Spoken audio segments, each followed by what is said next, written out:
Android Headline Show, podcast number 6, with our special guests, Tom Dawson from the UK. How you doing, Tom? Not bad, you alright? Good stuff. And Mike Corbett from Utah. How you doing, Mike? News.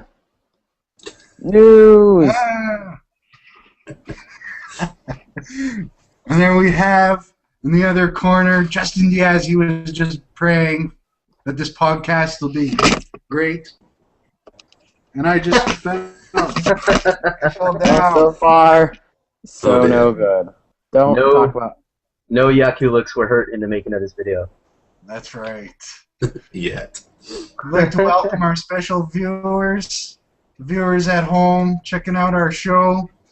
We have an interesting show coming up for us tonight. We have a little conversation about T-Mobile coming up.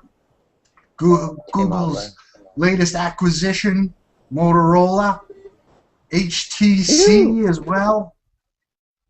A little bit about Google Wallet and what's going on there.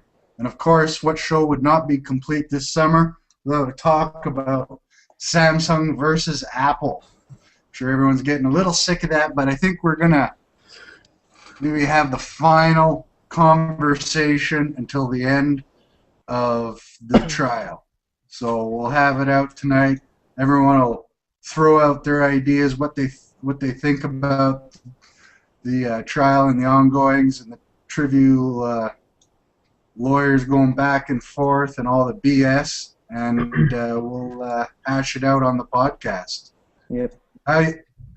So tonight we're going to be talking first off about T-Mobile. T-Mobile's been, as you know, obviously, was almost bought out by AT&T back a long time ago, it seems like. But the Dutch telecom, which owns T-Mobile USA, has been looking into selling their U.S. version of their carrier, and have been in talks with several firms from what we've heard. And the latest is Trujillo, I think it is, or Trujillo. So Trujillo.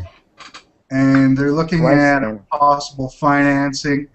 And this is a pretty big deal if it does take place. I'm pretty surprised that we haven't heard anything actually sooner, because it seems like T-Mobile's had a little bit of trouble, for the past couple of years, and I don't know how they can keep on competing at the rate that they're going at without some type of strategic partner in there. Strategery. Okay.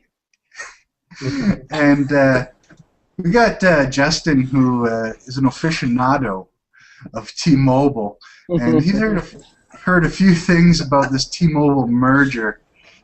What's the word down on street level from, what are you hearing, Justin, about what's been going on with the T-Mobile brass and this potential buyout or sale of T-Mobile from your end?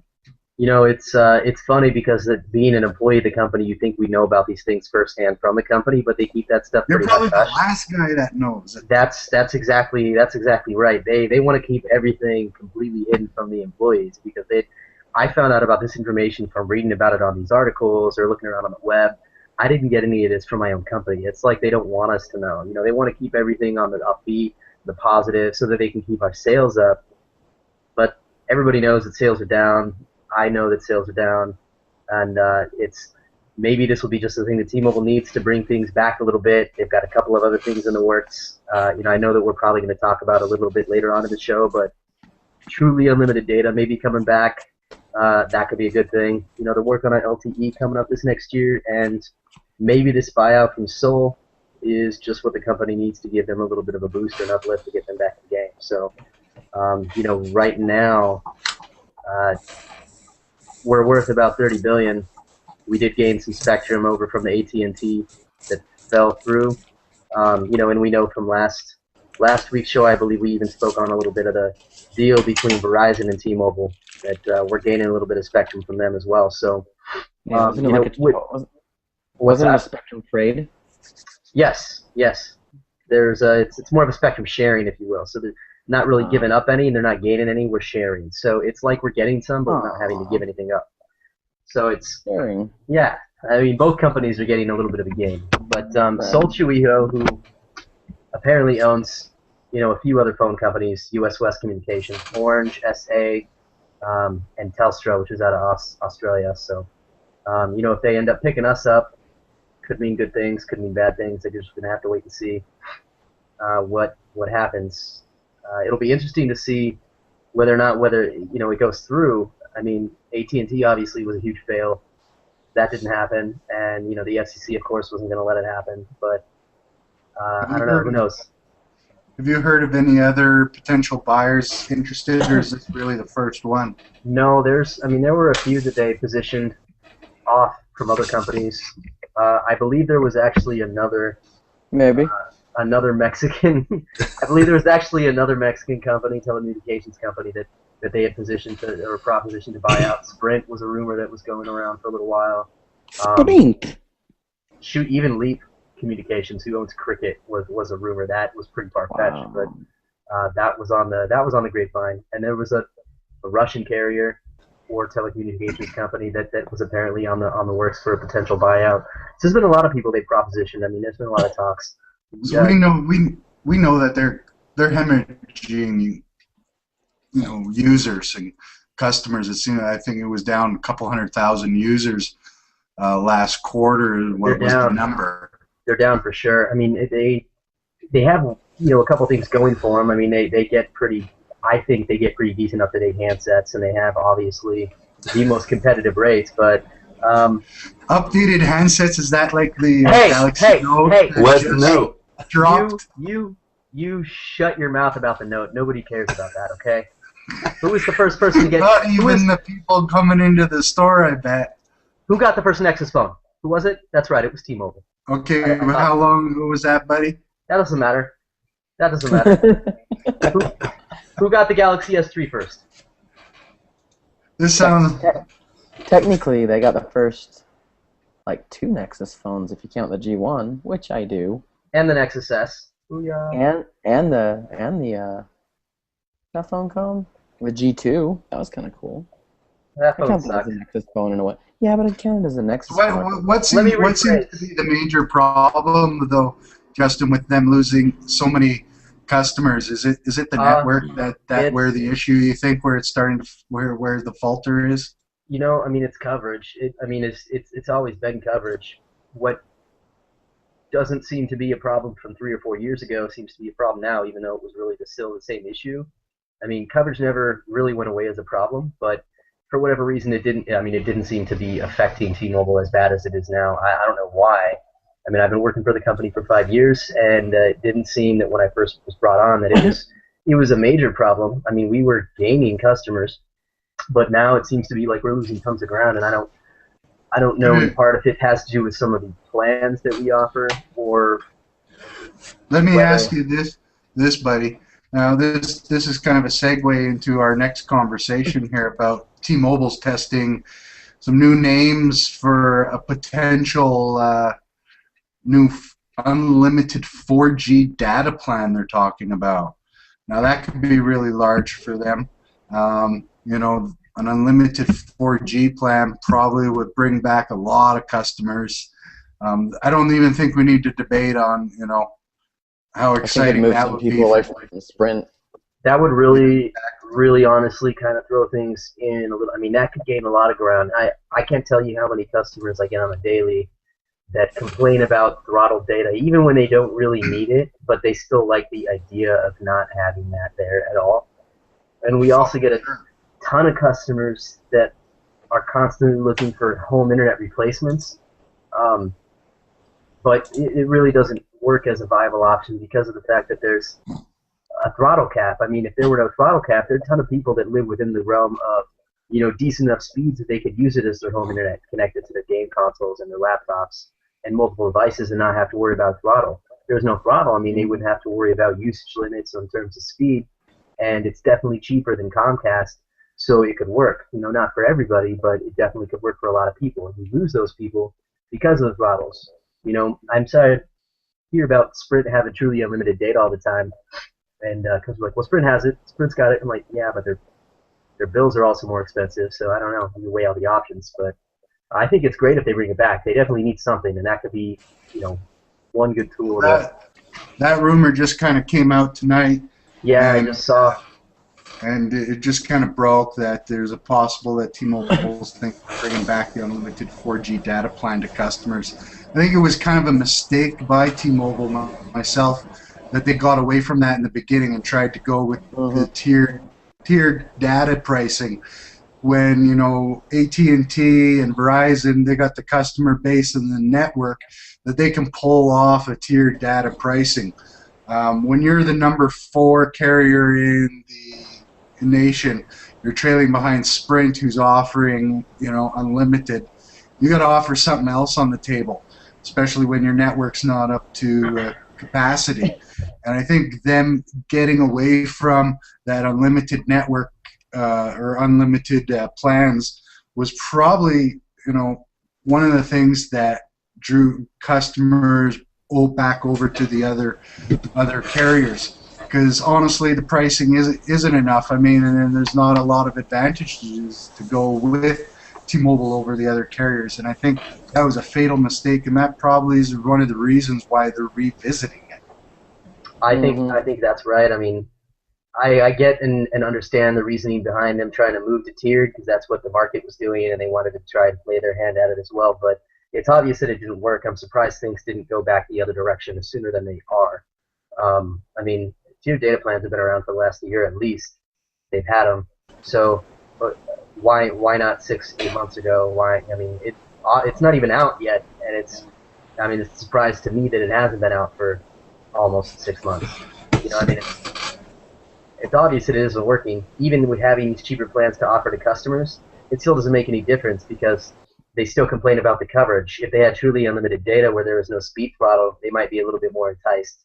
So I guess it was mostly coming through a survey is what I'm reading. Yeah. They're asking customers questions to try and get a feel of what maybe they would want. This is still in the early makings. This is not some, like, none of our viewers at home should be calling up T-Mobile tomorrow looking for this because it's probably a ways off yet.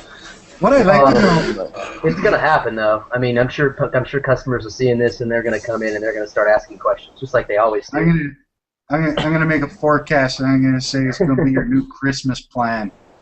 What's up with you know, the UK Dutch Telecom? Why do they want to drop, you know, T-Mobile so badly? Why is it they want to get out of there so bad? I mean, think they don't want to invest too much any money. Are they that broke, or what's the deal? I don't know that it's Deutsche Telekom that's broke. I mean, Deutsche Telekom actually does very well in Europe. They do very well. They're the #1 carrier over there.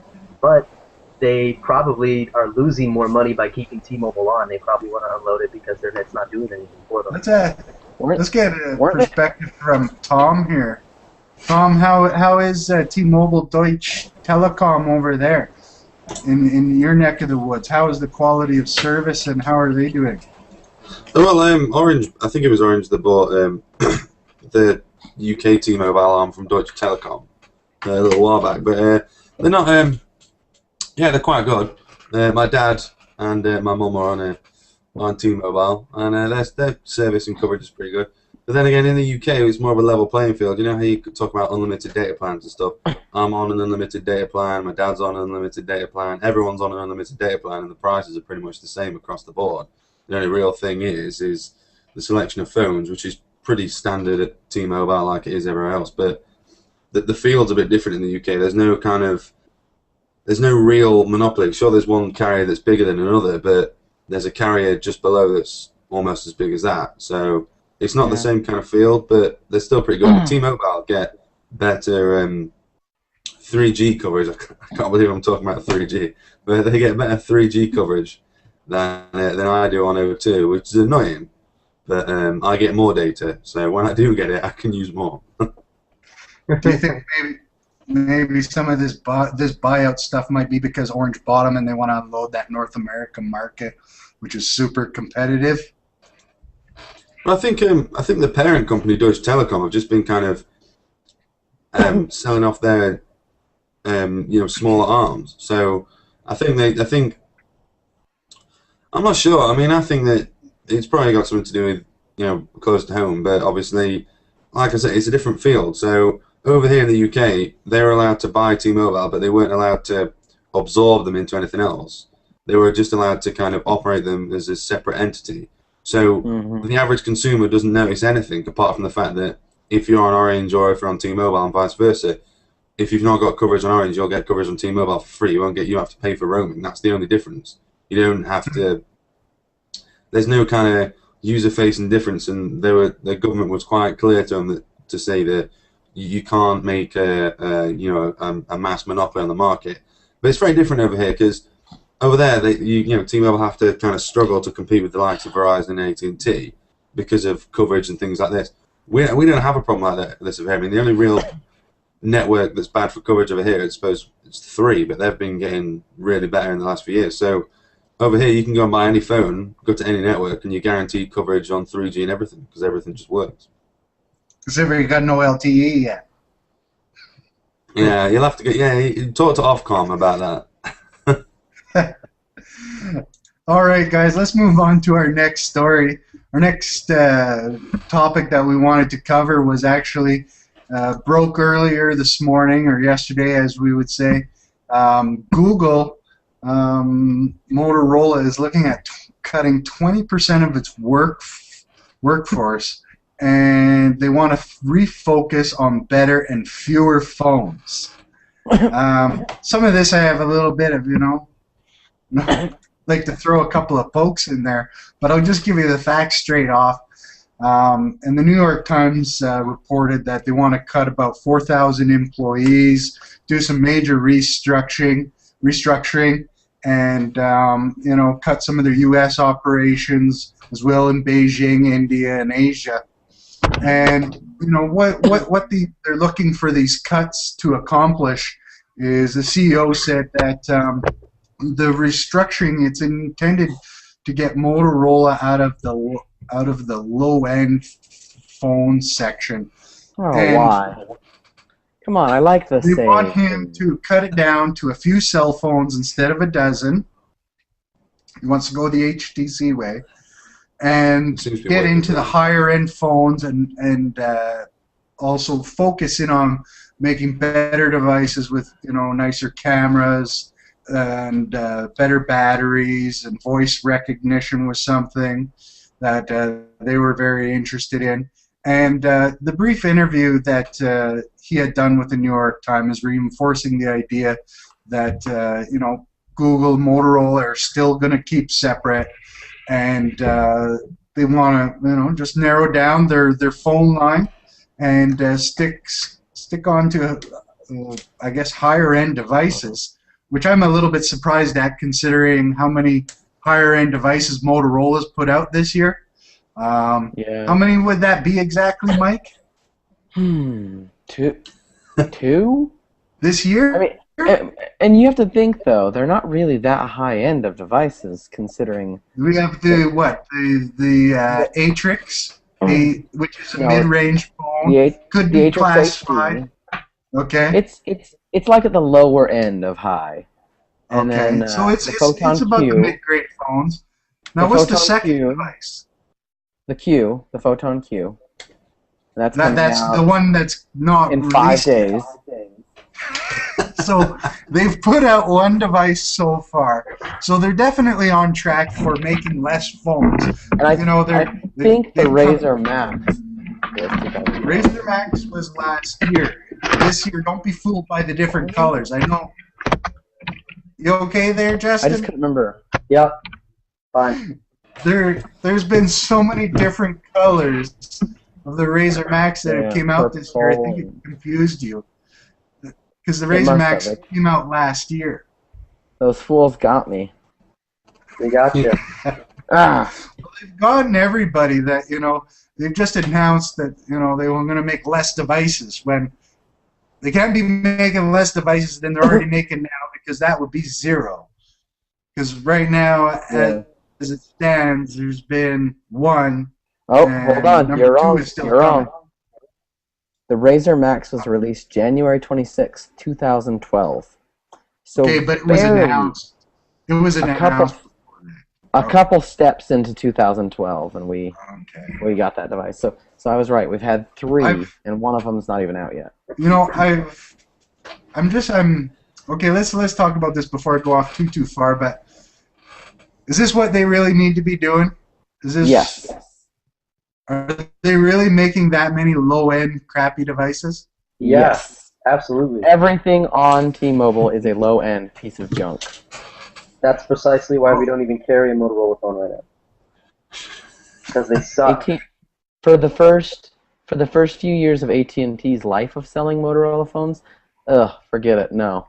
They were the worst Motorola phones made. The backflip. The Motorola rocker. backflip. Come on. No.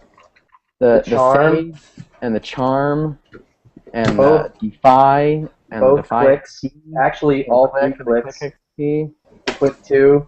the Click 2. See, no, those are not good phones. And they had this weird And version how of about the Moto Blur. droids? Literally, the droids have been churned That into was it. mid-grade phones now. The droids are, for most Well, part, until when they the- come out, they're already outdated. Until the Droid HD, which I mean, we might as well talk about this. It's not on our list of things to talk about, but I'll just be brief. Rumor says Droid HD in October, and I'm just kind of looking at that, thinking that's a little late in the year for a possible another mid-grade phone. Because I mean, unless it's got the screen of like an Evo or an HTC One X or a Galaxy S3. I don't want to see QHD anymore, which is 540 by 960. I believe it's barely above 200 DPI or PPI, so it's not Retina, so to speak. I think they're waiting for, Mike, is for the iPhone to come out, because they know if they release it after, iPhone sales will be down. Yeah. Yeah. But, I mean, I don't know. in all retrospect, no real I mean, it's a great thing that they're going to focus on high-end phones, because I think that's what they need to do. I see some type of phone, some Motorola phone being, for Asia or India or something with some mid-grade specs that never comes to North America. And in North America, we see a lot of these, half-assed droids that come out, which is really an insult to the droid names, the devices that they've created since the original droid. Other than the Droid X. Yeah, the Droid 1. The Droid X2 was not bad. What's the the Droid Bionic turned into a mess as well too. I guess the Droid Max is the best thing they've done in probably the past 2 years. Yeah, if you think about it, the Razer Max is just, it's the Verizon version of an Atrix HD, and the Sprint version is just going to be the drop-down keyboard version of, a Razer Max as well, pretty much. Now, Tom, what do you think about this? Yeah, I know you were the one that had reported on it. What's your opinion, especially with the European version? I mean, what's Motorola doing in Europe? Not a lot, if anything. Yeah, you don't see talk about that. going into a T-Mobile store in the States and seeing like a really crappy Motorola phone. You'll be hard pushed to find a Motorola smartphone in a store over here. They come out every now and then the carriers just kind of take them off the shelves like a few months later, and that's it. I think the last one we had was the Motolux. That the really nice budget Motorola Motolux. That was a great phone. The Defy did quite well here last year. That was quite popular because you could destroy it and it wouldn't break. But other than that, I mean, you can get the Droid Razer, but it's just called the Razer up here, obviously. If you're trying to, obviously that thing stays on Verizon shelves until they release a new one. Whereas over here, if I ring up one of my carriers and say, have you got the so-and-so, so-and-so, they won't have it because they took it off the shelves because no one buys them. Because they pop out of the phone and then it just disappears. But, So maybe this new bright idea that they've come up with, less phones and going higher end, is great. Maybe they realize finally that more phones like the Razer Max are going to push them to a new level. Hopefully that's what we'll see. I've been wondering all year what the hell is going on with them. We didn't see them at Mobile World Conference. We didn't see them at CES. Yeah, we didn't see them at CIA. Well, we didn't see them there. When I bumped into them at Google I/O, just the representatives, nothing like a CEO or anything, they were kind of like, "Oh, well, we've got things coming, but we don't know a lot about them yet." And I was like, "What about the Photon Q?" And she's like, "I don't really know what you're talking about." I was like, "Good." I hope that person is part of that 20% reduction in staff. If there's anybody that needs to be fired, it's some of those people that are not communicating well. I heard it was mostly executives that were getting let go. It kind of makes me they've think already slashed a lot of executives. It kind of makes they me got rid of think 40% of their vice presidents. Yeah, it almost makes me think it's like somebody got in there and was like, "Hey, you're my friend. Want to be the vice president? Hey, you're my friend. Want to be the vice president? Hey, buddy, come over to my company and be the vice president." And then Google got in there and was like, "Why do you need a vice president, a vice presidency? Let's get rid of this guy." Not to slam, but Sanjay, when he was in running Motorola, God bless him and his droid vision really did well, but he put out more shittier handsets than any other CEO has in the history of Excuse me. of a smartphone company other than LG. But it's been a long road for Motorola with a lot of the crappy phones, and I feel sorry for a lot of the Motorola fans out there that they've had to endure the past couple of years. These hoping and dreams of maybe a Nexus device or something like that. Yep. But all I know is it sounds like maybe we got some light at the end of the tunnel. Until we hear something more, it's just speculation, though. I'm looking forward to the DROID 5 or something like that coming out with last year's specs at Christmas right now. All right, guys. Speaking about another company that has had their fair share of trouble, and it's surprisingly for some people, not so surprising for me, is HTC. HTC is in trouble, and it's kind of been something that I seen coming a little while before, but of course, being in the tech industry, we get a little bit more of a vision towards these type of things that are happening. But for some people, it's kind of a surprise. HTC's not exactly rolling in the dough these days. Their Q2 results were extremely disappointing. They sold their stake in Beats Audio back to Beats, and and they have had a fairly successful line with the 1X to a certain degree, but they're even getting pretty.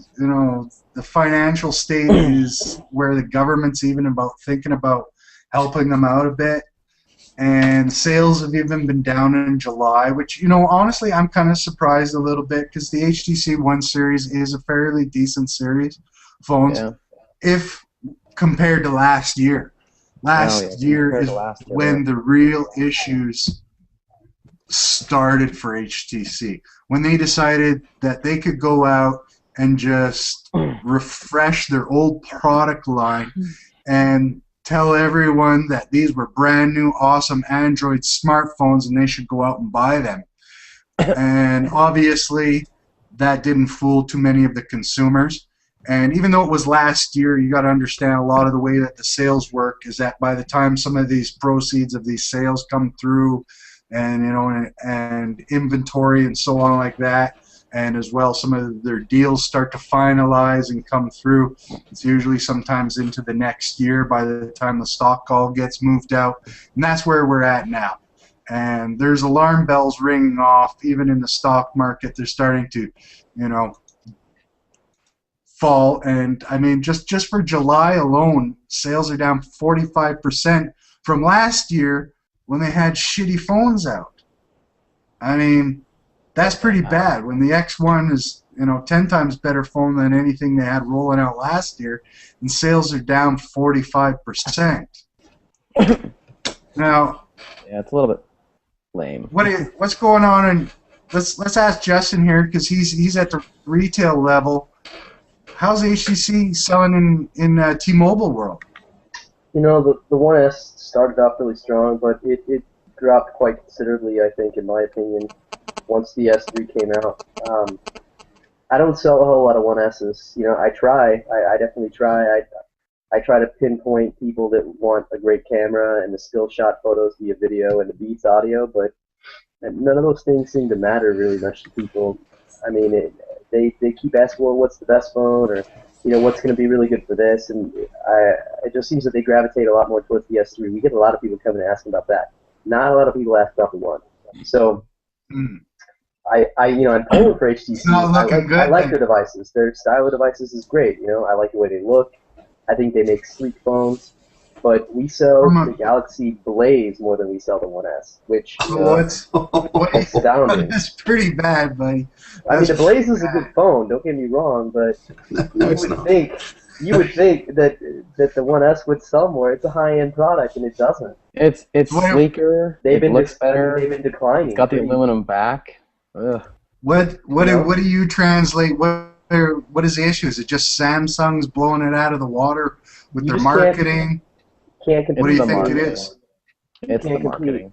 I mean, Samsung's phone not only looks better, but it definitely, like you said, the marketing. They've got the video spots out. They've got all of the stuff pulling for them. I mean, they've got like Verizon's marketing campaign basically going for their phone. You know, they Verizon really do. Puts out all this money and throws out all these commercials, and people say ooh and ah, and they're doing the same thing with this device. They're putting out commercials left and right. They've got magazine ads, and the 1S doesn't have jack squat. You know, they've got us on the front line saying, hey, take this phone, it's great. Here's what it does. But people don't care. Yeah. They're like, I saw this, and I want that. I love how unreal the S3 commercials all are. Yes. They all require you to have, you and all your buddies to have an S3. Yep. And I love the one where she's on the rooftop and she beams it over to the television. It's in like Times Square or some crap like that. I just laugh every time because that's just what not do you think, doable. Mike? What do you think? You've had a chance to play with a lot of these devices, and you know, compare all of them on a personal level. I think the 1X is right up there with an S3. I wouldn't probably choose either of them. My phone of choice. My phone of choice is actually the Evo 1X, or the Evo 1, I guess I'll call it. Same family line, right? Also known as Evo LTE. It's shaped different. It looks a lot different. It's basically an X1, right? It's more or less the 1X. It's the shape. It's how it feels. It's the fact so I mean that's just a different paint job. So you're rocking the HTC series, right? I think if the Motorola phone doesn't do that well, the new Motorola Photon Q, I believe the Evo LTE could be one of my next phones. What's it missing from the other high-end devices that you've tested that is keeping it, you know, dropping sales down 45%? I understand Samsung Galaxy 3 coming out. It's honestly just marketing. You don't see commercials for it. You just don't. There's no our newest commercials. Well, no, there are Evo LTE commercials. There really aren't any 1X commercials though. Might be due to the fact they're hemorrhaging money. They can't afford these commercials. It's more the Evo line that they've got commercials for. They've always had Evo commercials, you know. The first Evo went up against the LTE, or excuse me, the 3GS. This one's got this kind of thing where it's evolve, kind of, and then it turns into love. It's kind of like love your Evo. Let's kind of interesting, but you don't let's see see a what lot. our latest HTC fan here, Yeah. Tom from the UK. He just got a 1X. So I mean, really, they can't be doing all that bad. I mean, we got two His guys Tom on wants staff them. loving them here. What's going on? You're rocking a new X1, isn't that right, Tom? Yeah, I think I've had it almost like 2 weeks now. It was my personal upgrade, so I'm stuck with it for a while until I sell it, of course. No, it's I'm really enjoying it. I could have had the S3, but I'm a little bit fickle because I had the 1X because I had it in I've got it in the nice grey because I have a thing about white phones. I hate white phones, but they only had the You hate Galaxy white S3. phones? Oh, White look at phones this. are white phones are fun to review, but I don't think I could ever have a white phone. White either. phones are for chicks. I As my couldn't wife live with says. one. I couldn't live with one. They're really fun to Um, review because people look at them and they just go, "Whoa, that looks really cool." But on a Yeah, and day-to-day, then if I've got two phones on me and one of them's white, I'm pulling the one that's not white out first because I'm like, I gotta check something and I gotta make sure I don't got no fingerprints. Yeah, exactly. no, but But they wanted extra money for the Galaxy S3 as well. They wanted Oh. like I had the 1X was a free upgrade, and the Galaxy S3 they wanted £100, which is like $180, Yeah, and they're doing that here I too. wasn't doing that. But, yeah, I but mean they have the one X at AT&T for $99 now. I mean, you can't go wrong at the price for the quality of the phone. I think it's probably we had thought that it had the potential to be one of the phones of the year. I think it's right up there with the S3 minus the marketing hoopla. In oh terms yeah, the of marketing's quality. terrible. Yeah, well, I mean, there really hasn't been any marketing sort of say. So, I mean, I don't understand where the problem is. I think a lot of it came with the management. We're looking at possibly, some new HTC devices coming out, Verizon, big We've 5-inch gotta have some new screen. HTC. But if I could say one thing that probably maybe I can get your guys' feedback on, I think one of the issues on why maybe the HTC X1, why it wasn't as big and why it kind of hurt some of their sales is the 1X or 1XL. When you put out a major device like that and you want to blow away the world or you want to sell a shitload of these things, wouldn't it make common sense to maybe drop this across all carriers? Yeah, Instead of giving exclusivities to AT&T, only giving the 1S to T-Mobile and Verizon coming up with goose eggs, like the S3. You have the S3, they dropped on every carrier. Bang, all at once. Everyone gets it all at the same time. No exclusivity. Create a hype. Everyone on every carrier is excited about this phone coming out, and it generates into a shitload of sales. Where if you only have it on one carrier, someone gets excited about this phone, it's either switch carrier or you don't get the phone. Not to mention, Yeah. they've got the 1XL that's got a quad core, the 1X and the 1S that have a dual core. God knows what the 1V has. It's like, make it streamlined with the same shit, Yeah. and people won't care. I mean, And I think that came down to, in all fairness, at the time when they were releasing chips earlier in the year, and they had some issues with it. But I understand what you're saying, that they needed one chip straight across the board, in a sense, right? Is that what you're aiming at? if it came down to release times, then you know what? Hold off on releasing the other phones that aren't ready for it, or whatever the case may be, and put them all out at the same time. I mean, keep it streamlined. Don't offer one piece of crap, one mid-grade, somewhat piece of crap, one okay phone that's almost on the edge of awesome, and then you've got the one that's like the big daddy that's got the quad core, the big screen. It's like what they wanted to put out, but they weren't going to give it to everyone. I mean, literally maybe cut one or two of those devices out, offer two options, and put them on, like you said, every carrier, that it's out there for everybody. I mean, that's what's hindering them a little bit. They've got those exclusivities. That's the stupidest thing ever, because they're limiting their sales. I know a lot of people would have picked up the 1X if we had the 1X instead of the 1S for sure. I had people leave to go to AT&T Yeah. for it. Well, good luck to HTC. We'll be behind them, promoting them. I mean, they do make great devices. Hopefully, they just clean up their act a little bit with some of the issues that they're having. I heard a little bit of a report earlier that they wanted to make up some of their sales in China, and Yeah. they were Well, focusing in on that China was going to be their saving grace.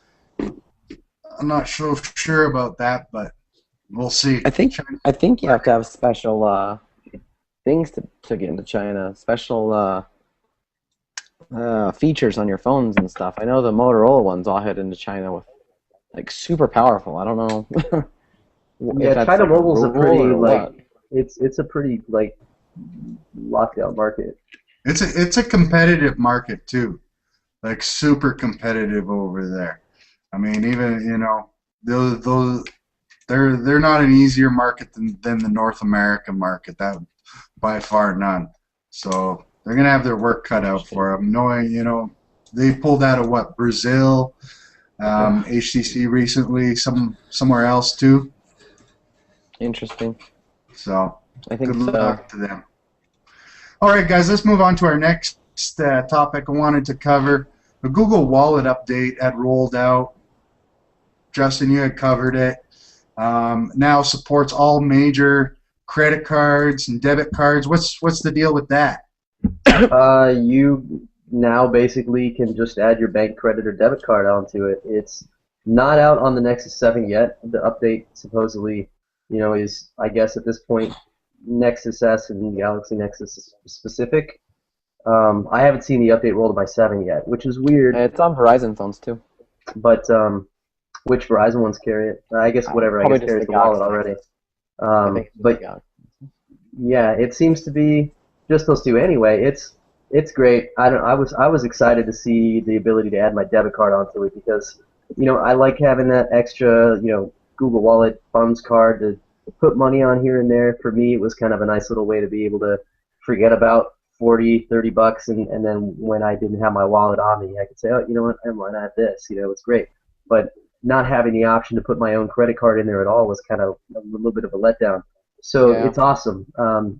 Whether it's Visa, MasterCard, I think Amex. I mean, all major credit and debit cards. Amex is on there, although they didn't officially support it, but they're on there. Yeah. Yeah. But yeah, you can now add your bank Kind of credit funny. card or debit card, which is pretty cool. So, and it basically what it does is takes it's still like a digital credit card through MasterCard, if you will, and is what it charges to, and then they basically charge your bank. So it's kind of like a third-party hand that switches hands, but it all in the end comes out of your bank account or your credit card. How many of you guys are using it? I have not. I mean, I'm a terrible supporter of this product. I play use with it. it from time to time. I don't add a whole lot of money to it. I mean, Have you guys used them out in the actual, I imagine Real- Justin probably gets real more world? hits than I do on it just because of location. I'm on it on the daily. I mean, I got 2 or 3 places probably within a 10-minute walk of my downtown job that I can. One's right across the street. There's a Rite Aid across the street. I get juice and tea and crap all the time. I'm gonna take a 5 and go across the street, and I just take my Nexus, Right scan on. it up, and then people look at me and they're like, "Oh, that's so cool!" Every time, Yeah, people love it's always the idea the same behind it. people, and it's But that's like only never. you can only use that with a pay pass, though, right, bud? It's got to have a pay pass. But what's interesting is that the picture that I have thrown up in the article, that's what most of them look like. But you can get these little dealies that are, they're smaller than a credit card themselves. It's just a little tiny attachment. It's the pay pass thing itself. There's a place, it's Pete's Place, it's a couple blocks from my work, that has one, and they have a regular, like, kind of janky credit card machine. Not like one of these nice looking ones, but attached to it just through a cord is one of the pay pass things. It's like its own standalone little, looks kind of like a little the pay pass thing on top on a little antenna. So it's not part of the machine at all. It's separate. So you could even attach them to whatever payment system you're using, it can be linked up to a cord. So a lot more places should have the ability to carry it. I'm surprised they don't. So that's kind of where I'm we're kind of going to wondering. head into next. Yeah. Is this? It's only in the U.S. right now, Google Wallet, right, guys? Yes. Yes. No fun for Tom. No, it annoys me. It annoys me. I'd love to go. I'd love to like go up to the local store up the road and just be like, whip out the phone, because I live in like a small village. We I get good broadband and that, so we're not like completely like in the dark ages. But we're not. We're an old mining village, so people aren't like as smartphone savvy as like anywhere else. So Tom, how big is your castle that you live in? It's only a medium castle at the moment. I'm looking to. Because Tom's in to- Europe, so. Tom No, but lives it's down ridiculous. the road. Lives down the road from Buckingham Palace, and hangs out with all the royals.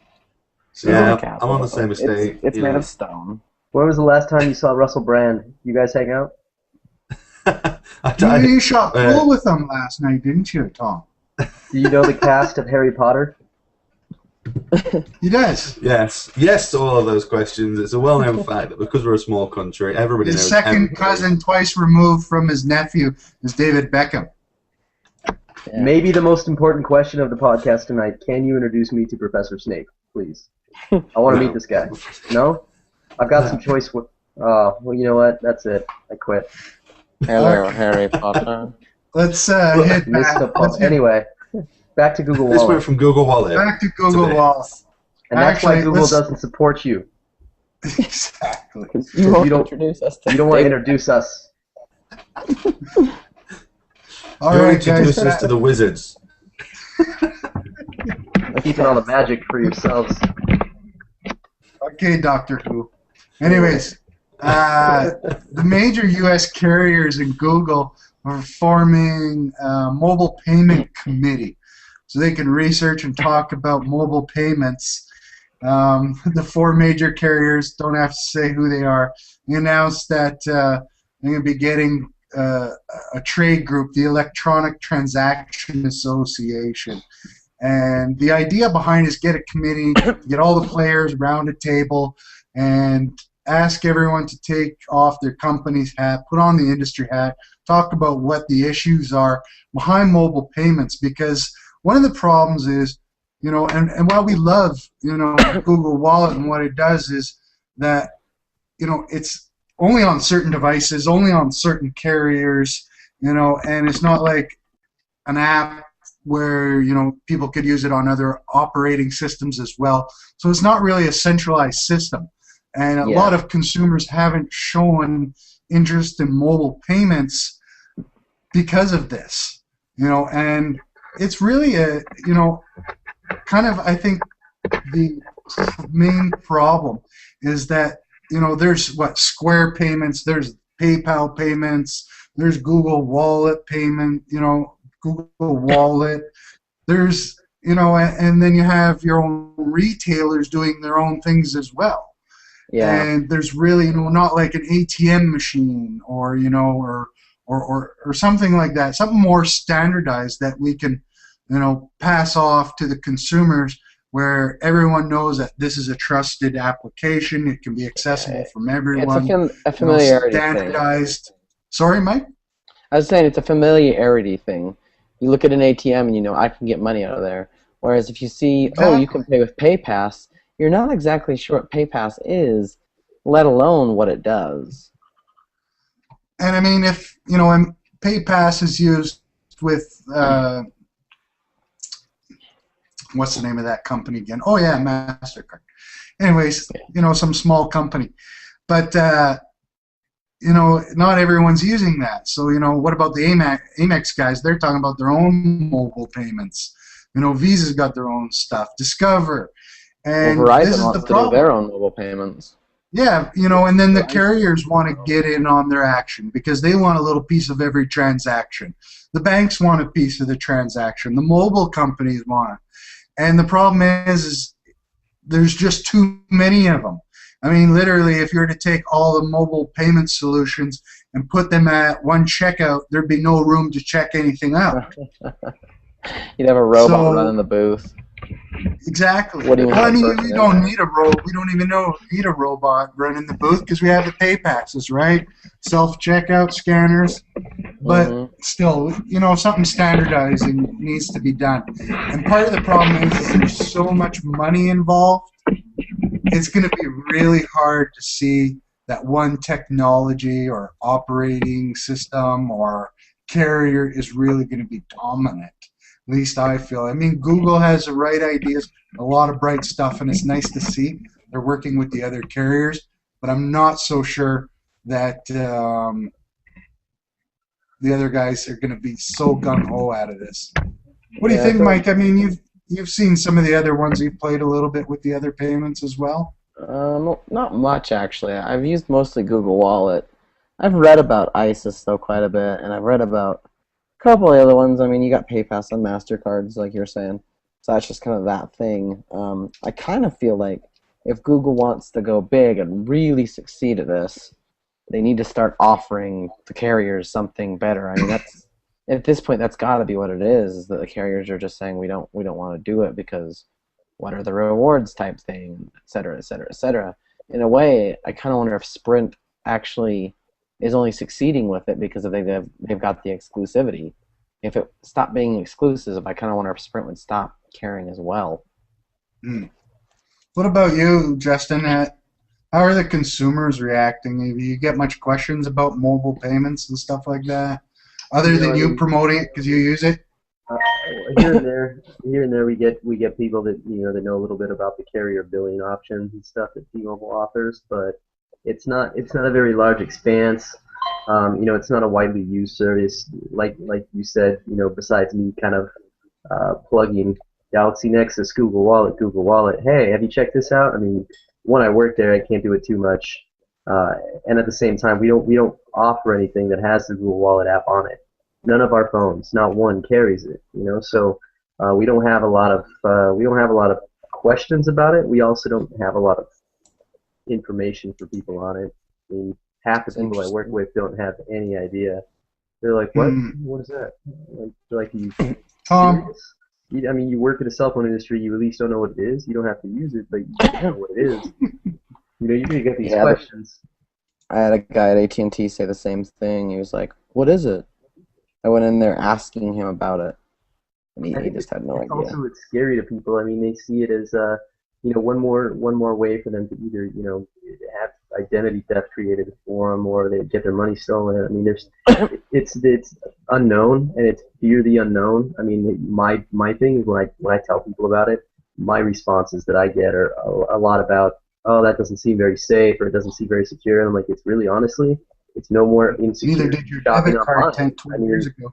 Really, I've had more problems with using my card online than I have with using Wallet. The nice thing about Wallet is that if the screen's off, there's no transmission. So, I mean, to me, that's a lot safer than shopping online. You could have tons more problems with that. I learned that at Google I/O as well, and I've heard some things that it drains your battery and that too. And at Google they actually had a bar graph or a pie chart, excuse me, at Google I/O in their NFC event that showed like battery drain over the course of a day with NFC on all the time, and it was just the smallest sliver. I don't notice anything, to be honest. I get better battery life on my Galaxy Nexus than I ever got with my G2X, like even when I first got it. When there were, I mean, for the first few weeks when I had that phone, battery life was still pretty good. I only had a couple apps on it, and I was using it daily. But it still wasn't as good as the Galaxy Nexus is, and that's got the NFC running and it's got Wallet running, and I'm running crap on it constantly, and I still get a better battery life out of it. So I think that's more myth than anything else. People just saying, "Oh, don't leave it plugged in too long; it's going to overcharge your battery, and then you'll lose it or you'll fry it." And it's just one of those things that somebody said because they thought that was what was happening, and then word got around, and it was like a game of telephone. Oh, here's what's happening. Oh, you know what? If you leave it on the charger too long, your house is going to blow up. So there's a lot of fear of the unknowns with this. It's kind of like it's something where people are just kind of still afraid of the technology and how to use it, how secure it is, because there hasn't been a lot of education about that. I think Google just need to starts be needing to. educated. Yeah, Google needs to start putting up commercials about it if they're going to go serious about it. Yeah, And, and maybe show I people think use what it. can I think do. it's going to have to be like the committee that they're getting together. I think it's got to be besides Google, it's got to be, everyone in the industry needs to get behind, a public awareness committee, committee of how it works and how secure it is and stuff like that, because I think it's just, a lot of, people just have that mentality that, all the Something's going on. stereotypes. I'm channeling Randy. Okay. Randy Randy? says, Randy's saying, he's saying F Apple, but NFC is going to start getting bigger soon because there's a rumor that NFC will be on the new iPhone. F Apple. Yeah, he's gone now. Okay, sorry about that. But I have to agree with Randy though. Where'd that Randy shit come from? Did Randy send you an instant message? No, his brainwaves entered my brainwaves. He just knew we were doing this. So, We talk together. It'll be Until our interesting to see how brains we do. PayPal has a hand in that. I mean, But, I'm very happy with Google Wallet. Yeah. So, but I honestly think that that was kind of my little segue. But I kind of honestly think that Apple getting NFC is going to open up a world of NFC for us. There we go. See. But I honestly think them doing commercials will get it in there. So. Oh, there we go. Apple will reinvent the payment system for us. Well, So sure. the rest of them, so we could all Regardless use- of what it is, They'll and put how it they on do their it. phone and they'll Reinvent the come out and say, monetary we made system. it. We have a patent on now. What? The Galaxy Nexus has Google Wallet? Well, we had that first. Oh shit. Yeah. Yeah. We had iWallet. Let's we've had give iWallet. Apple Yeah, one more that's reason to coming, have to guys. sue anybody. Yeah. Tom, Rick- is there any Rick- Yeah. mobile payments out in Europe? Is there anything going on out there? Yeah, there's That stuff? the bank I'm with, Barclays. They have something where you can buy. They'll send you like a little tag that you stick to the back of your phone, and you can use that sort How of high like Google tech Wallet. is that? Yeah, exactly. High-tech But tag. again, that's because there's no Put there's no that standard. barcode on the back of my fucking hand there. Same thing, right? Oh yeah, You exactly. could. But the thing is that like over here, all of our debit and credit cards, quite a lot of them. If you get a new one now, you instantly get contactless payments. So you can just kind of wave that at a machine, and it'll do the same thing as Google Wallet because Google Wallet have been absent. So of course, this has left all the card companies to go. Oh, you know what? Why don't we just make a new card? Because everyone needs a new card every 6 years, But no, there isn't really any kind of major payment thing. I think there's something you can do at McDonald's using contactless payments, but I think that's only through Barclays or something. So And it's only really McDonald's. it's taken Europe by a storm, is what you're telling us. For sure, but then again, no one's doing it. So of course, like you say, when Apple comes out with NFC, Everyone's going to want the iWallet. yeah, because of course Yeah. Google haven't been over here with Google Wallet, so when iWallet launches, it is definitely going to be the best thing since sliced bread, of course, like it is Awesome. every time. Sure, because it's got I the think Apple on that's it. Exactly, it's that little tramp stamp that people think makes them extra quality. That little tramp stamp on the back of every phone. Speaking of Apple, let's move right into our next segment. This is one I'm so excited to talk about here. Samsung versus Apple. The lawsuit of the tech century. The good, the bad, the ugly, and the truth. Samsung's been getting beat up in the press the past couple of weeks through this trial. They've been getting hit hard. Look at Tom. He's just smiling. Big smile on his face about this whole thing here. I think he needs Google Fiber in Europe. Anyways, I need some Google Fiber. I need Google Fiber. so Samsung's been getting their asses handed in the tech blogs. We've even start to see, and this is really sad, we start to see some Android blogs are starting to, hammer down on Samsung about that they've copied them and they're disappointed in Samsung. One of the more popular Android sites, without naming names, they're just talking about how Samsung's copied Apple, There's no other way to put it, and they're disappointed in Samsung products, and you know how it's made look bad for the Android community, and you know, and everything like that, and they're so disappointed and so blatant and everything. I mean, I don't even want to go on and really give, you know, call out the site or the people who wrote the story. It's kind of an embarrassment to me, you know, and the reason why is, when did the Samsung Galaxy S come out? Two years ago? And just now they're noticing that it looked like a freaking iPhone? Galaxy S came 3 years ago, man. I mean, dude, the phone came out 2 years ago, and it looked like a freaking iPhone back then. And only now they're starting to diss it? I'm not saying that they should be dissing it at all, but all of a sudden, because, you know, or they're at trial, everyone's, you know, hopping on the bandwagon, and everyone's complaining about them.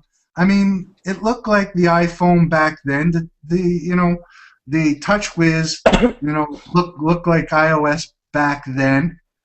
But, you know, and all of a sudden they just realized all of a sudden that it looks like that. Yeah. Well, the whole thing of it is, who fucking cares?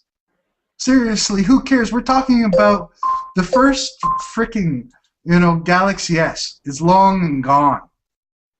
The 2 and the 3, they don't look like the iPhone anymore. Not at all. I mean, Apple, and even at that, Samsung took a phone and they improved upon an already existing design, and Apple's mad about that, and they want to, you know, no, you can't ride on our coattails. Everybody copied somebody, you know, and who cares the fact that the old, like you said, Galaxy S looks like, you know, the old iPhone. I mean, that's over with. The 2 doesn't look anything like the iPhone 4, well, and the 3 isn't going to look anything like the iPhone 5. They look so immensely different. yeah, And exactly. Yeah. I know it's they're the same. It's improved upon. It's better designed than the iPhone anyway, I think. It's like, I know they're concerned about I'm trying to think what it was about, like the icons. They're even getting into that, how nitty gritty that is. Fucking seriously, who cares? How many different Nitpicky. ways can you draw a fucking icon, a phone? You And know, make it the icons successful. are gonna look the fucking same no matter what.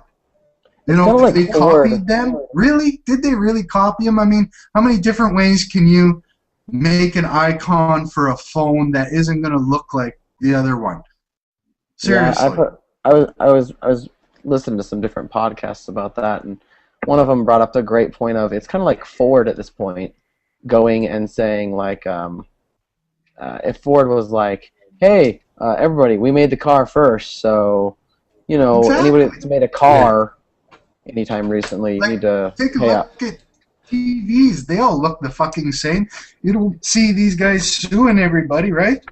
So Yeah. when Apple comes out with a because Apple TV, doesn't have a TV. When as soon as no, they do, they're going to sue it's Samsung. coming, and they're gonna reinvent the TV. It'll be the best thing ever fucking made, right?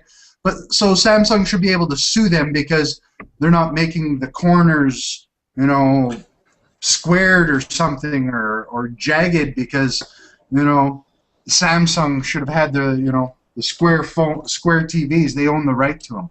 But seriously, I mean, TVs all look the same. You know, smartphones can only look a certain freaking way. You know, unless we're gonna start using round smartphones or something like that. Or Squares. tablets. You know, Or triangles, I mean, squares. exactly. Using triangles as tablets. Is this what Rhombus. this is coming down to? I want a I mean- rhombus tablet. Yeah, rhombus. And it- Now, there's a good-looking design. There we go. Trapezoid. Now answer me this, guys. Why the fuck, first of all, and I'm swearing a lot here because it's pissing me off, why are we talking about the first Samsung Galaxy S? Why? I mean, they came out 2 years ago. If Apple really wanted to sue them, don't you think they should have done it back then? I feel Don't like you think they it would have been should've- good like 6 Don't months wanna let after it the go. phone came out? It's like a bad relationship. You have somebody that just Yeah. can't ever let things go. They want to draw it out as I'm- long as they can. They want to, you know, I don't know, smash Android any way possible. And you know that Samsung sells the most of their devices. Yeah, So. I'm a little annoyed at the judge, for one thing, who keeps. I mean, Samsung's not gone the best ways all the time about their arguments and whatnot. but they'll bring up a decent point, and she'll kind of like slam it out of the water because of the way they brought it up, and say, no, that's not refutable. We're not going to talk about that anymore. Next topic, next topic. Let's move on. But then when Apple presents something, she's like, good point. Interesting. It's because there's an iPhone in her pocket. Most likely. Yeah. She just doesn't want to see the iPhone go away, huh? No. No, it's just kind of frustrating, and everything they bring up, like I said, sure they've been doing it maybe the wrong way on some things.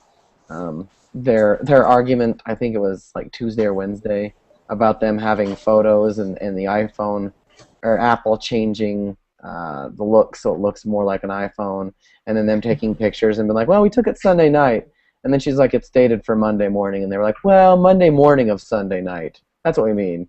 And so she threw it out, and it was just like, come on, guys, you got to do better than that. But it's still not, right. It's still not good that they're doing this, and I kind of feel like she should have been like, well, let's only talk about phones that were done, in 2011, 2012. Let's not worry about phones that were done in 2010. I mean, like, really. realistically, why are they even talking about the first iPhone to begin with? It's done, it's over with, it's gone. Even if they did copy, why is it taking so long? With the first iPhone. Why are they taking so long to take them to court? Now, do you think it has anything to do with the fact that when the Samsung Galaxy S first came out, they had no idea how popular and how much it was going to hurt and dent the market? Not so much the copying, but this is a way for them to stifle one of their major competitors is by throwing them into major litigation 2 years after the product came out. I mean, they could have done it 6 months after the product was out if they were so worried. They could have had injunctions in place. All the shit that they're pulling now, they could have done that when the Galaxy S come out. Why are they doing it now? Because they're worried. Because they're scared. Because not so much that they're copying all that stuff now, because they know they're not comparing Galaxy S2 or Galaxy S3. Well, they're talking about old products that, yes, were very similar, and some things were copied. Shame on Samsung. Too late, too fucking old. They've gone on. They moved on. They now have large market share because they've gone away from copying the iPhone.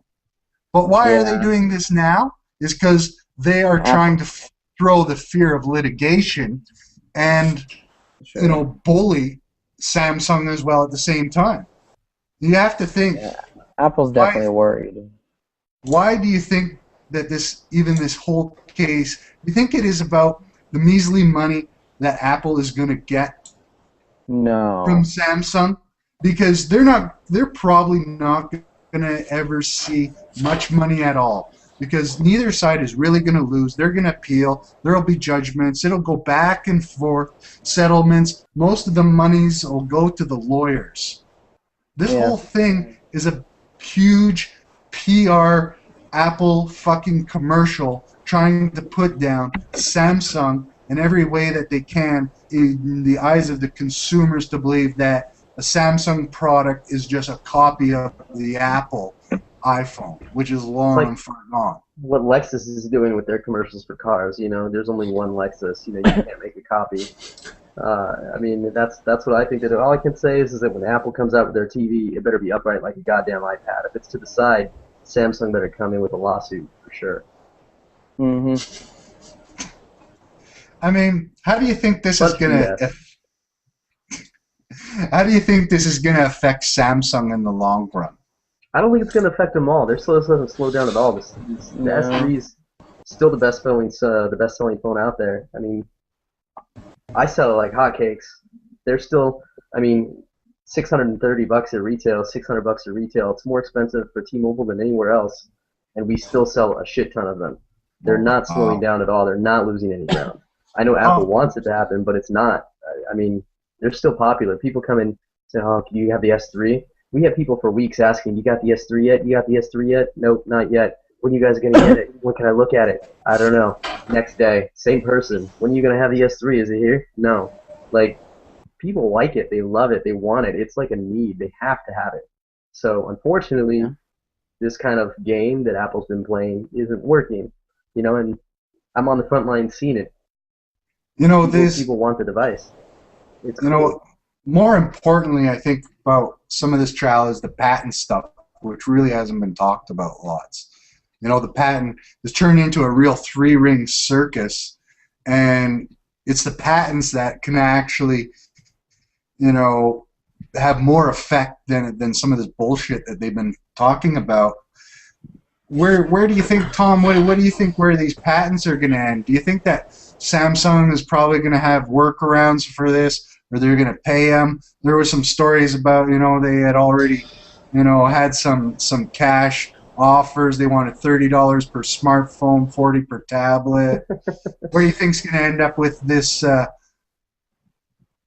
patent stuff? I think it's. I don't think Samsung are going to come out of this fighting because their evidence and their control of evidence hasn't been the best in the world. But I think that I don't think they're going to win any points for making any of Apple's patents look invalid or, you know, invalidate them. So I think they're going to have to pay quite a large amount of damages. And then, like you say, I think they're going to have to maybe create workarounds in their other phones, like they had to do with, obviously the Galaxy Nexus. They had to do they had to change the search, and then they had to do it in the Galaxy S3. I think they have to do more things like that to avoid patent litigation. But in the long run, I don't think unless the US patent system sees any change, this kind of stuff's only going to continue because the patent system in the States is just Messed up. because you can't.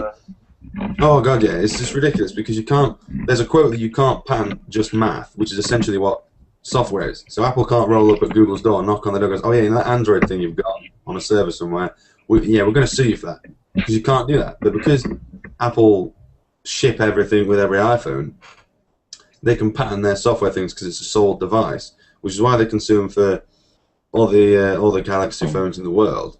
So I just think if Apple ends up winning like really heavily, like really crazily heavily, I think Samsung should try to come back and say, you know, we want a retrial and we want to go with Judge Posner because that guy has his shit together.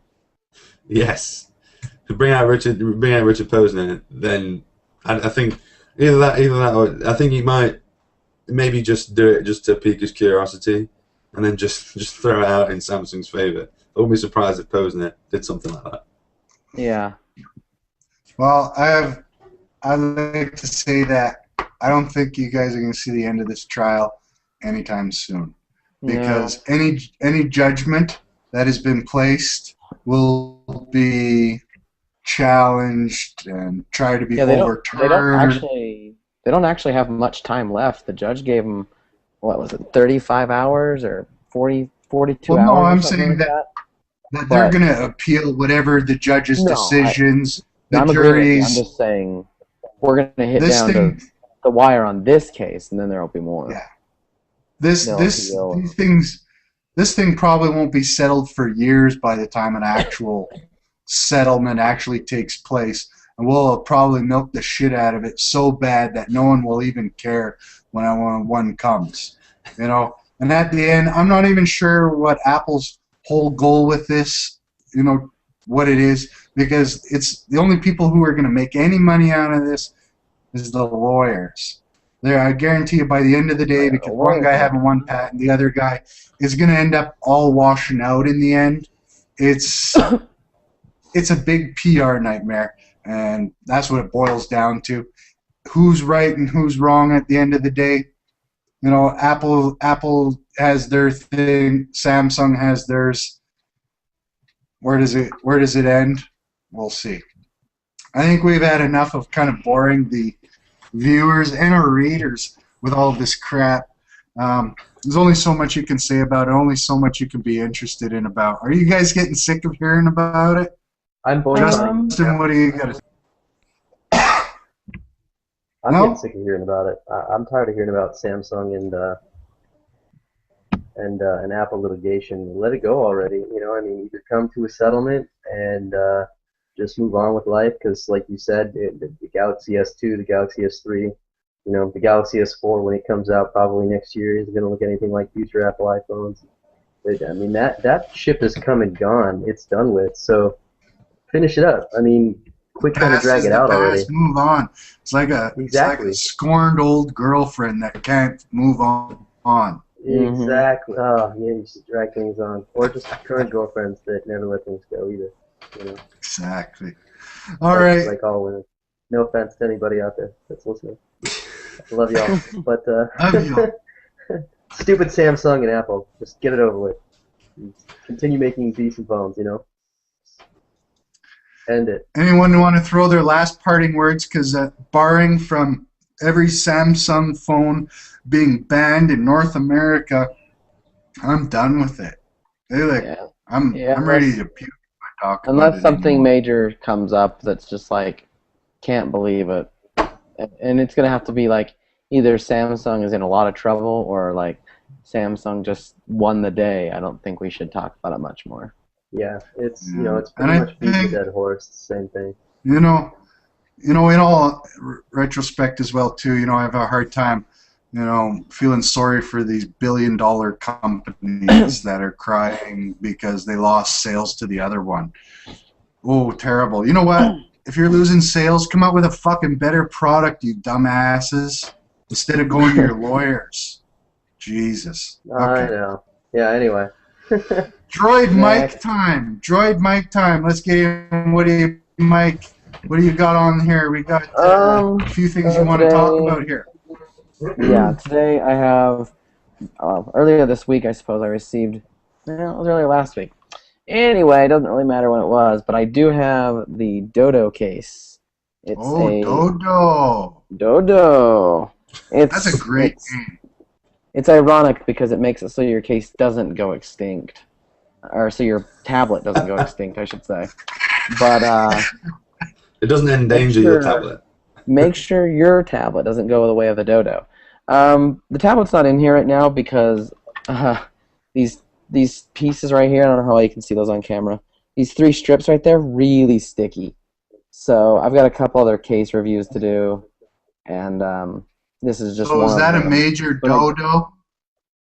It's actually really good. It's thin. I don't know if How you come can you tell. don't have your Obviously, Nexus 7 in it then if it's so good?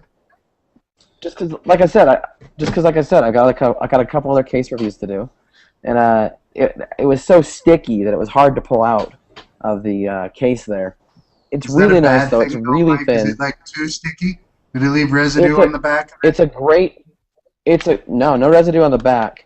It's great for if you don't plan on taking it out ever again. Which a lot of people aren't going to want to take it out ever again. They're going to want to keep that thing safe and secure, locked in there. DoDo It is is for the rest of the life case. It's really thin. It's like a hardcover book. It's got this little strap on it that keeps it secured in there. It's a little pricey, but if you want to keep it safe and you want to keep it stylish, What are we it's looking at probably- for price then, buddy? I think they were anywhere between $30 and $60. $60. Is that for the gold version? Yeah, really. That's not even bad. That's $60 is low compared to some of the other cases. Yeah, we've covered Justin and I have Other been talking ones- back and forth. Jeez. Justin and I have been talking back and forth, and we talk about some of the cases that are coming out, and they're pretty expensive. And Do they some of realize them how hit- much the fucking tablet costs? Yeah, some of them hit upwards of like $100. Yeah. I mean, most of the companies that do these cases also What are make these, iPad Kevlar? cases. Kevlar Oh. cases for when you're in the No, I hood? don't think it's Kevlar. Yep, you can hold a bullet, protect the heart. Awesome. No, Yeah, I don't I know. think I don't know what the $100 deal is case, with them. that makes a lot of sense. I believe this one has the. I'm not sure. I think this one has the magnetic sensor as well, the strip in it to turn it off. So maybe that costs a lot of money. Why would I pay $100? Why would you pay, Justin? Why would you pay $100 for a case? Not saying you did. I wouldn't pay $100 for a case. Really? I might be inclined to spend. I might be inclined to spend the low to mid grade pricing for the tree glue because I think they're awesome looking and that's design is huge on me. So I when it comes to the way things look, it's it's kind of one of my vices. But So you want that's a pair that are going to match your jeans or something? no. I mean, just like if you go look at the tree glue website. I don't need a pair that matches my jeans either. I'm gonna run out and get the. Everyone go to Snuggie version case for treeglue.com. my That, Nexus 7. That's what's coming out it's next. Nexus Tree- Snuggies. Tree glue is spelled GLOO. Yeah, GLOO. Not. They're nice cases. Don't get me wrong. They're really nice. I still think the prices are high, but when it comes down to it, I mean, it all depends on whether or not you find the value. I can't get another case that looks like that, and it just seems cool. I like the way that it sits, and I don't know. I like the way they're made up. You got the case yet, buddy?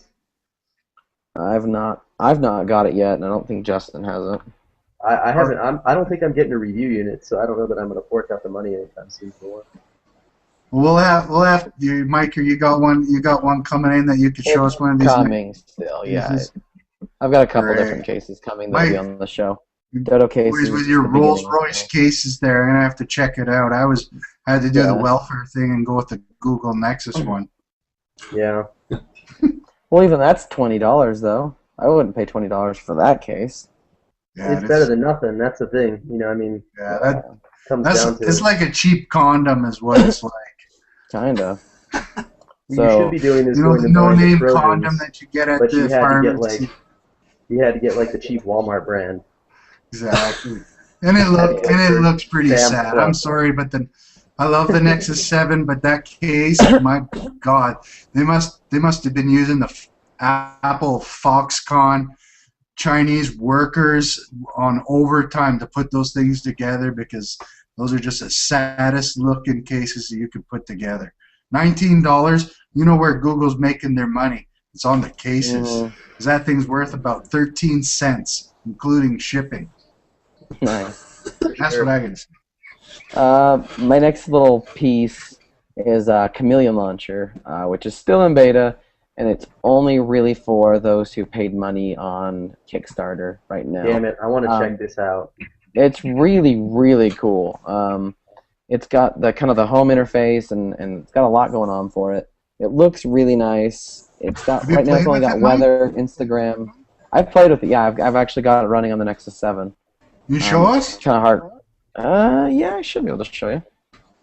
I'll talk while I get kind of set up. I'll talk about it a little bit. But basically, what it's got going on is weather, Gmail, Instagram, news, and Twitter feeds. Those are the 5 current widgets it's got going on, and then they've got more coming later. We're only on beta 0.7.8, so we're pre version 1.0.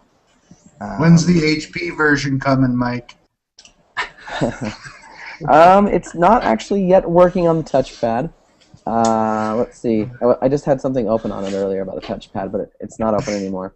Tom's very disappointed. He's still in the touchpad era.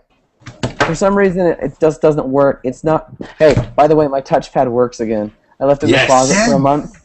I left it in the closet for a month, and then with it off, and then I turned it back on the other day. Yeah, it's back. That's the that thing's never gonna die. Welcome back, touchpad, to my happy little family. I'm smiling about it because I missed it. Oh no! I mean, the volume doesn't work, but it doesn't do random reboots anymore. No. So okay, here it is. I've got it loaded. So I kind of like it in full length mode here because that's how it really looks nice. It's got the weather widget up here, and I believe it's got Twitter and AndroidHeadlines.com as the news feed. So it's kind of cool there. You can scroll through these different little feeds. I can't really show you, but if you go to my video on AndroidHeadlines.com, it's also on YouTube.com/AndroidHeadlines. You can check out a more in-depth review on that. It is really nice, and it's got different panes here. They're labeled as, let's see, the first pane I've got is labeled as home. The second one I've got is labeled as travel, and the third is labeled as wake up. As in, Mike, you need to wake up, let's read the news. And also my emails and stuff like that. So it's really kind of cool. It does a really good job, and it's only just beginning, which is the part that makes me most excited. They've got a lot more going on in the near future.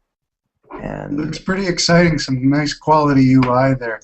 It's really nice. Can't wait to get our hands on it. Any word on when it's going to be out of beta? Right now, basically, the thing they keep saying that we're doing, the beta testers and the reviewers, is basically breaking it. They say the more we break it, the better it'll be, because the better it'll be when it goes live and official. How do widgets work for it? What's that?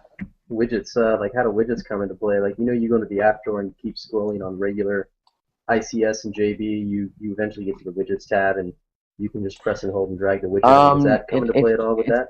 No, it's like ICS was, or not ICS, excuse me. It's more like Gingerbread, where you just hold the screen down, and it's like, okay, what widget do you want?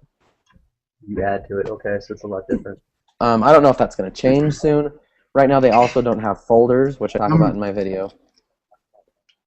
I'm sure they'll be working on lots of stuff. Oh yeah, if you guys go over to, they have a really nice UI to start with, some good functionality. And I'm sure it's only I was kind of built in surprised. I was surprised when I downloaded it that it was at like in the state that it's in already. You can also already. I didn't mention this in my video because I didn't think it was working, but it turns out it is. You can do different screens based on location, Wi-Fi, and time of day. So it'll switch your home screen when you turn on the tablet. If it's 11 p.m., it knows to turn on your screen, maybe with the music on it, and you can play. So you can put your porn on it after 8 p.m. If that's what guys that live in California do, I don't know, but hey, I just wanted to welcome Tom back to the show. He's been he has welfare, internet service provider in the UK. No, come on, let's not do that. Right, now look. This castle has such thick walls. Exactly. This is what happens when you insult the British. My British broadband provider got wind of it, and now they're is that the trolling Secret the podcast. Service? Is that the SAS over there? No, I've got MI5 tapping my lines. Okay. No, it's not my Wi-Fi. It's just Virgin. I get like 26 down. I get 2 megabits up. What am I going to do with 2 megabits? So if you're listening, Virgin, just swap it up a bit. This is how they upgrade you on your plan, Tom. Mm-hmm. Yeah, we're on the highest plan, so not sure. That's something that's to going to worry work. about. Sounds like you Cable for you. That's cable. Let's. I've got 2 more things. Going to wrap up real quick. Okay, cool. What's the last thing is going on with Ouya? The third thing is Ouya. They are finished. Ouya. So they're finished with Kickstarter. They have $8.5 million. Wow, I need to start a fucking Kickstart. Well, they did have a really good idea, and they have a former Xbox 360 executive, but no promises. But I'm hoping to get them on the show to talk about some stuff a little bit, even if it's just a segment we put in later. I'd love to get them on though. Just Chris over there can't believe it. It'd just be kind of something cool. Hope we can get them on there. But they've got something really cool going on. I found out they released some more pictures, and it was kind of cool because they had it next to a TV and like next to a backpack. It's funny because this thing is literally the size of a Rubik's Cube. It's tiny. Wow. The console is the size of a Rubik's Cube. It's insanely small. They want you to pick it up and throw it in your backpack and take it to your friends' houses. They want you to go take it to hackathons. They want you to take it weird, cool places. And the cool thing is that it'll play games like the next Call of Duty that comes out will be playable on this game console. That's amazing. The next I don't know, Mass Effect that comes out will probably be playable on this game console. So and you guys all buying one? Stopping them. I have not done the Kickstarter thing yet, but they are doing pre-orders now, which is even cooler. They're doing pre-orders right now for $109, and they'll ship in April. Wow. So it's kind of like that's pretty aggressive and pretty smooth. I mean, Nintendo has been talking about a console that they're going to put out for about 3 years now, and they still don't have a solid release date. Whereas Ouya is saying, order now, get it in April, and you'll have an amazing console that plays all the Android games. Plus, it'll be able to play, huge third-party games as well, not just Android. I want to stress that because it can't be stressed enough. This is not just an Android game console. It will play Mass Effect, and I'm not talking about Mass Effect Infiltration. I'm talking about Mass Effect, the game. So Mass Effect. Mass Effect. It will play Call of Duty. I'm not talking about Call of Duty for Android. Call of Duty. I want to throw a little poke in here. Too bad the guys at Google didn't come up with it, because they have this perfect little round fucking thing that would have worked just really great for that. But anyways, that's another story. I'm not too concerned about that. I mean, Google's already got their hands in mobile. Wouldn't it and be they've already got cool their hands if in they made software. the Q do that shit? Anyways, sorry. Technically they could, because Ouya has open source software.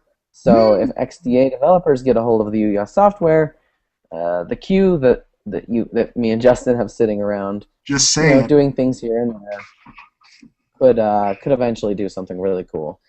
The fourth thing I kind of want to bring up real quick. Oh, what's going on? What's that? What's going on with the next thing you want to talk about, Frommer? Yeah, Frommer. I'm not exactly sure how to say it.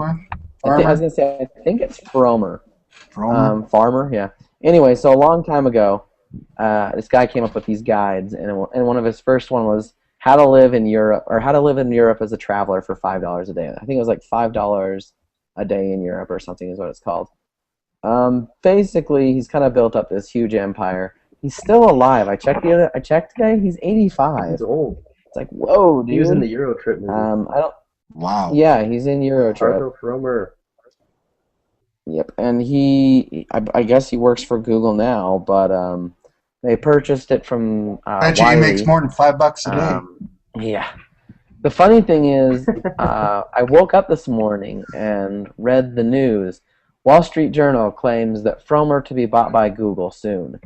Later on in the day, I was reading a website at work, and it said, it was on Frommer's website, actually, because I went to their Wikipedia page, and they already had the news posted, we are getting purchased by Google. And I was like, whoa, wait a second. Wall Street Journal claimed this morning, and I'm talking my morning, Mike's morning, 11 a.m., not 6 or anything like that. You get up and read the news. Yeah, I got up and read the news, and it was kind of like, okay, well, maybe this will be closed next week. It was closed today. At the end of the day, Google announced we have purchased Frommer. So it was just like, whoa. It's quick. So now we have Zagat and Frommer. Zagat's not always been the best around. They're kind of out there, and people know their name. But I kind of like what they've done to Google Maps. I kind of like what they've added into it. And Frommer can only do more to that. So it's kind of cool. I figured it's worth noting, especially since it's an acquisition. It'll likely be helping the Maps team out more than anything, but it's definitely in there for Google Plus and a couple other services as well. So I think that pretty much wraps it, because I don't think I have any more interesting Kickstarter stories.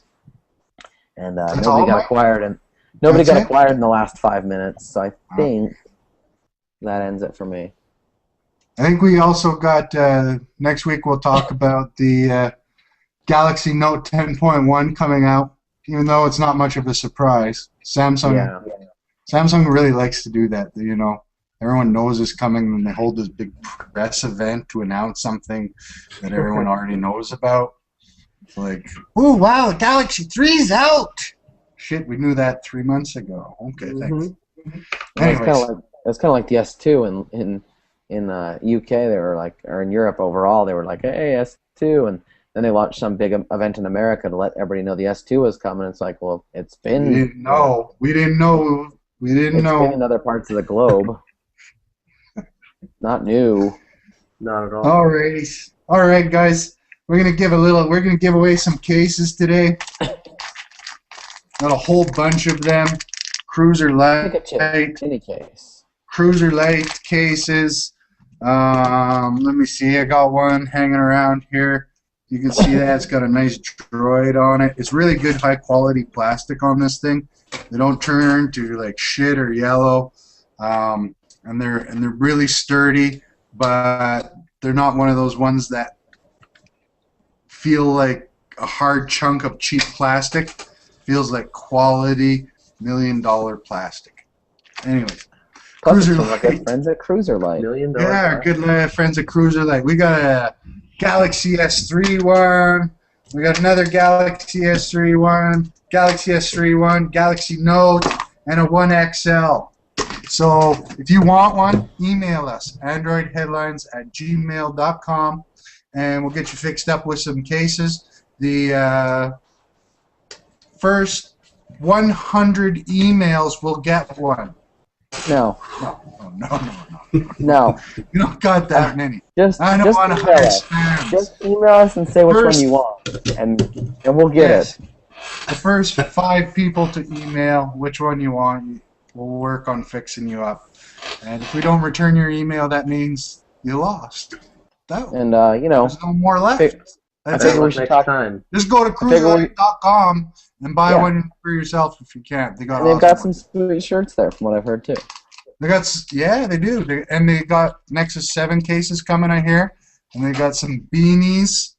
They're looking pretty dope. Hopefully, we'll see some of their stuff after we give away the rest of these cases. I got like 7 truckloads of them or something. Are they all parked in your backyard? Yeah, I'm selling them on the corner down in LA here, in the Fashion District for 10 cents a piece. He got him lined inside his jacket. He wears a trench coat. I kind of feel like that's your own. I kind of feel like that's your own accord. I know the guys at Cruiser Light to be pretty reputable, and the guys overall. I kind of think that's something you're doing on your own. Cruiser Light knockoffs, and I'm selling them downtown. And business is going real well. I'll send them a commission check. There are people walking by, and you're like, "Hey, you guys got phone cases? I got what you need. I got what you need. Check these out.